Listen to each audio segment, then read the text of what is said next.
Good morning students. आज के video में आप सभी का स्वागत है।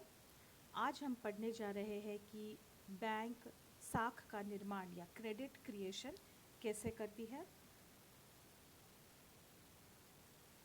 तो ये एक महत्वपूर्ण कार्य है बैंक का, क्रेडिट क्रिएशन। और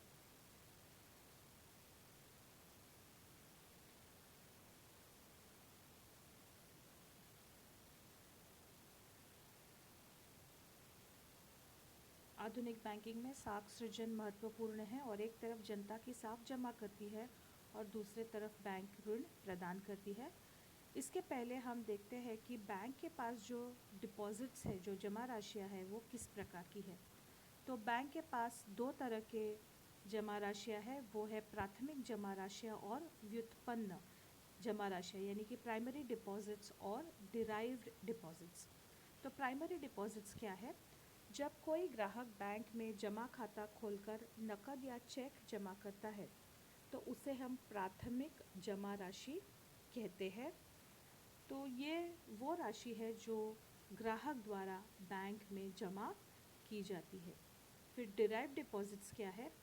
इस प्राइमरी डिपॉजिट के आधार पर बैंक जो क्रेडिट क्रिएट करती है, जो ऋण राशि का निर्माण करती है, उसे हम कहते हैं डिराइव्ड डिपॉजिट्स। जब कोई ग्राहक बैंक से ऋण लेता है तब बैंक उसे नकद राशि न देकर उसके नाम पर एक खाता खोलकर ऋण राशि उसमें जमा कर देती है, तो उसे हम कहते हैं डिराइव्ड डिपॉजिट्स। अब ये काम कैसे होता है या साख निर्माण का कार्य कैसे होता है, ये हम लोग एक एग्जाम्पल से समझ लेते हैं। मान लीजिए कि कोई एक व्यक्ति है जिसने बैंक में एक खाता खोला है और उस खाते में उसने 100 रुपये जमा कर दिए हैं।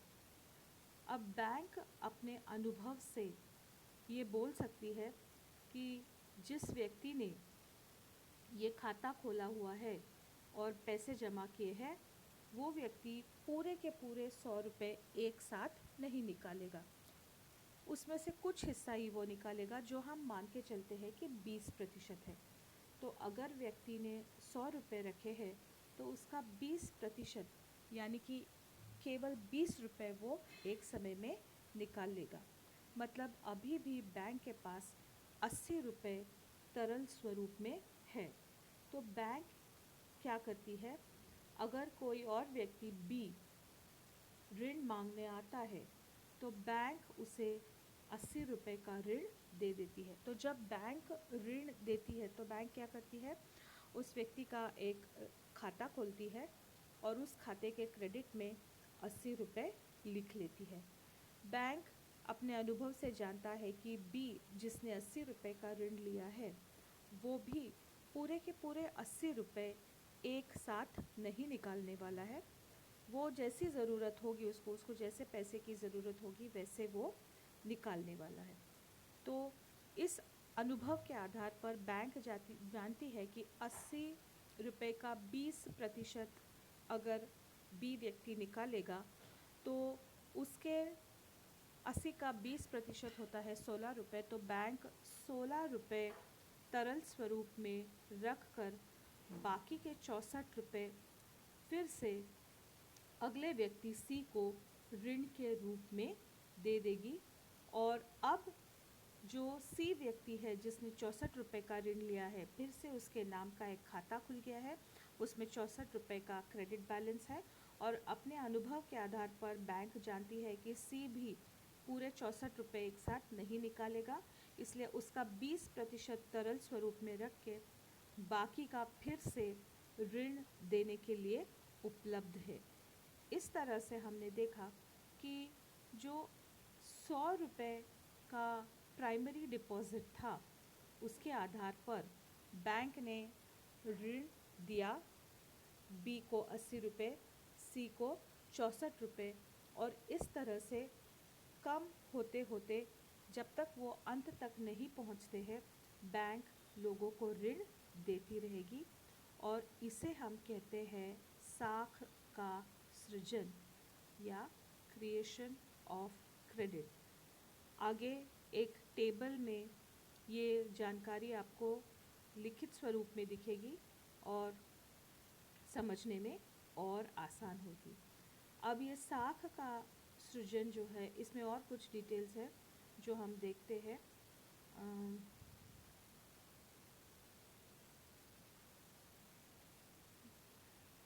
जमा राशि के बराबर साख का सृजन होता है। यह जमा राशि सक्रिय जमा राशि कहलाती है। चूँकि ऋण द्वारा जमा राशि से साख का निर्माण होता है, इसलिए उसे व्युत्पन्न जमा राशि भी कहते हैं। कारण यह है कि इसमें ऋण ली गई राशि सक्रिय मुद्रा की तरह से बैंक से निकाली जा सकती है। अब ये जो साख सृजन का कार्य है, ये एक ही बैंक द्वारा होता है या विभिन्न बैंकों द्वारा भी किया जा सकता है। तो विभिन्न बैंकों द्वारा साख सृजन कैसे होता है, जैसे हमारे उदाहरण में हमने बात की थी कि एक बैंक ने 100 रुपये रखे हैं और बी उसी बैंक में ऋण मांगने जाता है। तो यहाँ ये हो सकता है कि बी जो ऋण मांगने जाता है, वो राशि, ऋण की राशि बी किसी अन्य बैंक में जमा रख सकता है।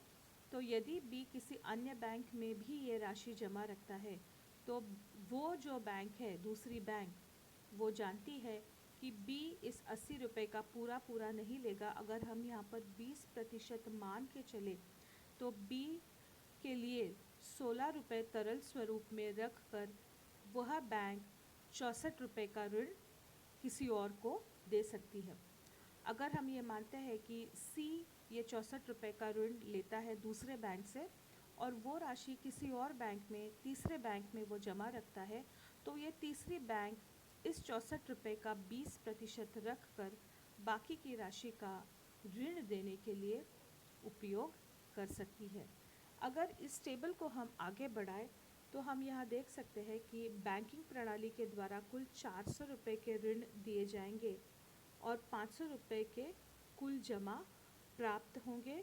तो स्मरण रहे कि यह प्रक्रिया गुणक आकार में बढ़ती है और तब तक इसकी पुनरावृत्ति होती रहती है जब तक सभी बैंकों के द्वारा निर्मित व्युत्पन्न जमा राशियों की कुल मात्रा प्रथम बैंक द्वारा निर्मित प्रारंभिक जमा मात्रा का गुणक नहीं हो जाती। तो यहाँ इस पर से ये क्लियर है कि जिस देश में जितने लोग बैंक में खाता रखते हैं, उस देश में उतनी मात्रा में साख का सृजन अधिक होगा। साख सृजन की ये पद्धति है। अभी के लिए इतना ही मेरी तरफ से। उम्मीद करती हूँ आपको समझ में आया होगा, और अगर नहीं आया है तो आप मुझे कांटेक्ट करिए।